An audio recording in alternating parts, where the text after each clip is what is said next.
Natalie. Bonjour, Afolake. Hello, Afolake. First time we're sitting since I came back in the same space, right? Yeah. Welcome back. That's good. Thank Good to have you back.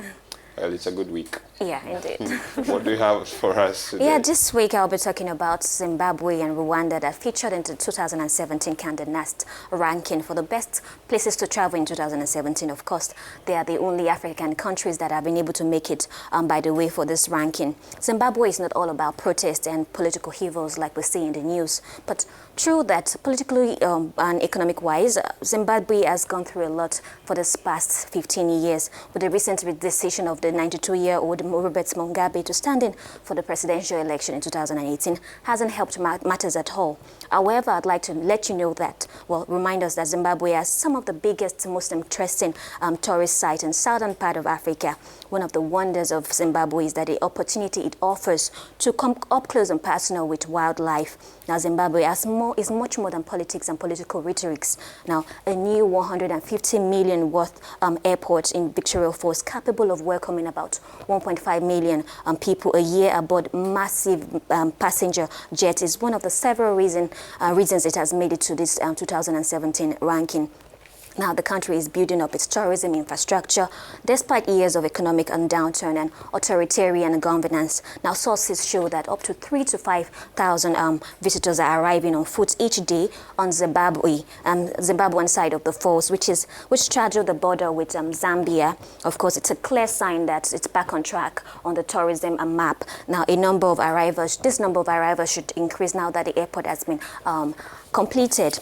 Now, as well, on the same resilience, it's a show in the country's conservation effort has been clamped down on poaching and biodiversity flourishes in the Wangwe National Park, and one of the largest game reserves in the country. I'd like to remind us that Zimbabwe has some of the most interesting natural features, like the Great Lake of Zimbabwe and Limpopo, the game-filled plains of Manapus, which is half the size of Belgium, and then you have, which is also called Kariba, by the way, the national park, like I mentioned earlier on, and the border-strewed hills are adorned with ancient arts, sand arts called the Mutombo.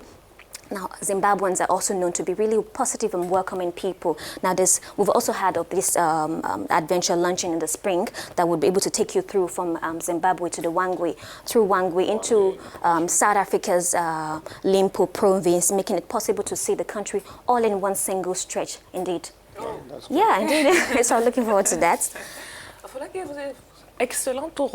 You make an excellent tour operator for Zimbabwe. But what makes the ranking that you've also reported Rwanda as a great tourist destination in Africa? What makes the charm of this small country in the Great Lakes? Absolutely, Natalie. Rwanda has been able to make it on this list. It's not the first time Rwanda is making it on the where next to be list, or one of the best places to be in Africa. Now, it's back because of its most anticipated hotel openings in the continent. In June 2017, the Wilderness Safari Bisset Lodge will open in the eroded volcanic cone, just a short drive to the entrance of the Volcano National Park, where visitors can see the critically endangered gorilla mountain. It's a prime example of a safari lodge making a firm commitment to conservation and community development. The hotel will have its own cooperative farm, tree planting, and a number of educational initiatives around protecting endangered species. Now, additionally, after years of being ignored in favor of luxury safari lodges, African cities are finally being recognized as destination in their own right for their cosmopolitan food scenes and grassroots arts movements and so on, and especially for their history, not to forget that. Now, in many ways, Rwanda's capital, Kigali, leads in charge in this respect for it, and it's even been labeled as the Singapore of Africa because of its clean streets, safety, and most of all, considering that it has been able to attract a huge major foreign investment. It's really astonishing because just 22 years ago, this place was the worst site of human tragedy, just 22 years ago. But now, instead of ignoring this, the country has decided to stare it in the face by investing into museum and education.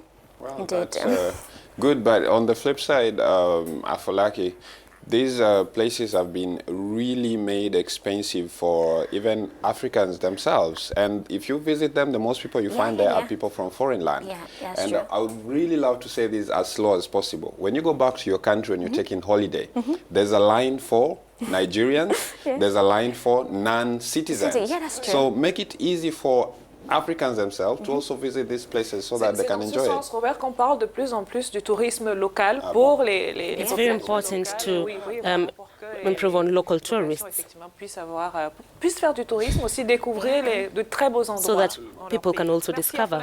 Thank you so much, Afolake.